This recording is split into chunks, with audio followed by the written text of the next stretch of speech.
Hi friends, welcome to my channel TS audio story. और आज मैं आपको एक पिता के दर्द की कहानी सुनाने वाली हूँ। अगर चैनल पर नए हैं तो चैनल को सब्सक्राइब ज़रूर करें और वीडियो अच्छी लगे तो वीडियो के अंत में वीडियो को लाइक ज़रूर करें। एक गांव में एक छोटा सा बच्चा था। उसके पिता तो थे लेकिन माँ की मृत्यु हो गई थी। पिता सारा दिन काम करता और अपने बेटे को पाल पोस कर बड़ा करता। वह सारे सुख अपने बेटे को देता जो एक माँ दे सकती थी।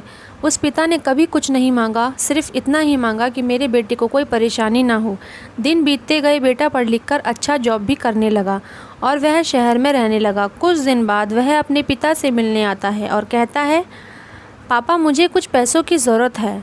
मैं चाहता हूँ कि शहर में ज़मीन लेकर अपना घर बना लूँ। पिता इस बात को सुनकर बहुत खुश होते हैं। सोचते हैं कि मेरा बेटा है, एक न एक दिन नाम करेगा। ज़िंदगी भर की बचाई हुई पूंजी को निकालकर अपने बेटे को दे देते हैं। बेटा शहर चला जाता है और उन पैसों से अपना घर बना लेता है। पिता उधर इंतज़ार करता रहता कि मेरा बेटा फिर से आएगा, एक न एक दिन तो मेरे पास आएगा ही। जाएगा कहाँ? उसके पास अब कोई नहीं जाता था, क्योंकि ना ही उस पिता के पास पैसे थे और ना ही रहने की जगह।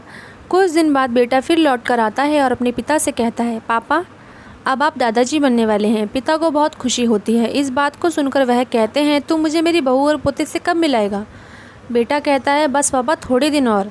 पापा मुझे कुछ पैसों की ज़रूरत है, क्योंकि आजकल जॉब में थोड़ा खींच बीच हो रहा है, जिसके कारण से मुझे कुछ दिन के लिए सस्पेंड कर दिया गया है। पिता के पास कुछ नहीं रहता है देने के लिए, लेकिन फिर भी वह कहता है, अच्छा बेटा तू रुक, मैं अभी आया कुछ पैसों का बंदोबस्त करके। पिता बाद में महाजन से कुछ पैसे उधार लेकर अपने बेटे को दे देता है और बेटा पैसे लेकर शहर चला जाता है।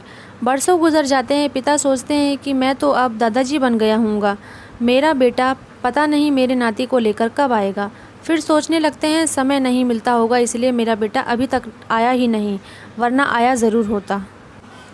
तब तक महाजन 2-3 आदमी को लेकर उस पिता के घर आता है और कहता है कि आपके वादे के मुताबिक मैं पूरे 3 महीने बाद आया हूँ अपने पैसे ले जाने।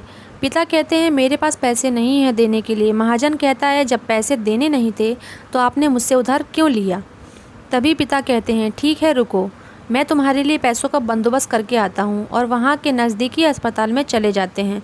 वहाँ जाकर अपना ब्लड डोनेट करते हैं और अपनी एक किडनी बेच देते हैं।